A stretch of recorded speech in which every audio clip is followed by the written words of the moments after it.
సాహితీ బంధువులకు మౌనశ్రీ మల్లిక్ నమస్కారం. 1982లో విడుదలైన 'మేఘ సందేశం' చిత్రం మ్యూజికల్‌గా సూపర్ డూపర్ హిట్ అయింది. జాతీయ స్థాయిలో ఎన్నో పురస్కారాలను కూడా పొందింది. ఇందులో 'ఆకాశ దేశాన ఆషాఢ మాసాన మెరిసేటి ఓ మేఘమా' అనేటువంటి ఒక గొప్ప పాట ఉంటుంది. ఈ పాటను వేటూరి సుందరమూర్తి గారు రాశారు.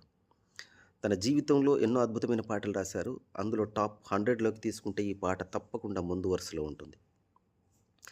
ఈ పాటలో మొదటి చరణంలో ఉరమని తరమని ఊసులతో ఉలిపిరి చినుకుల బాసలతో విన్నవించు నా చిలికి విరహవేదన విన్న వేదన నా విరహవేదన అన్నాడు. ఈ ఉరమని తరమని ఊసులతో ఉలిపిరి చినుకుల బాసలతో అన్నాడు. ఈ ఉలిపిరి చినుకులు అంటే ఏంటి?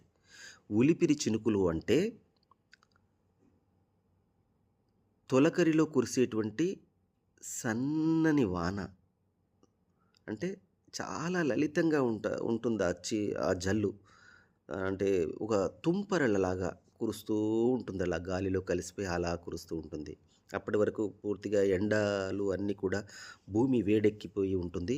ఈ తుంపరల లాంటి జల్లు పడగానే ఒక కొత్త జీవానికి అది ఊపిరిగా నిలుస్తుందనమాట. ఇతను కూడా ప్రేయసి కోసం వెతుకుతూ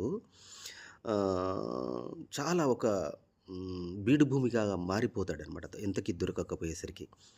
ఆ వేదనను అంటే ఉలిపిరి చినుకుల బాసలతో అంత సున్నితమైనటువంటి ప్రేమను కలిగి ఉన్నాడు కాబట్టి, అలాంటి బాసలతో నా ప్రేయసి ఎక్కడున్నా కూడా ఆమెకు నా నువ్వు విన్నటువంటి నా వేదనను, విరహ వేదనను ఆమెకు తెలియచేయని మేఘాలతో విన్నవించుకుంటున్నాడు. ఉలిపిరి చినుకులు అంటే సన్నగా కురిసేటువంటి తొలకరి జల్లు అని అర్థం. థ్యాంక్ యూ నా మాటలు విన్నందుకు. ఈ ప్రశ్న అడిగింది విఎస్ఎస్ మూర్తి గారు. మీరేది అడిగినా కూడా నేను చెప్పే ప్రయత్నం చేస్తాను. తప్పకుండా అడగండి. Please follow me. Thank you.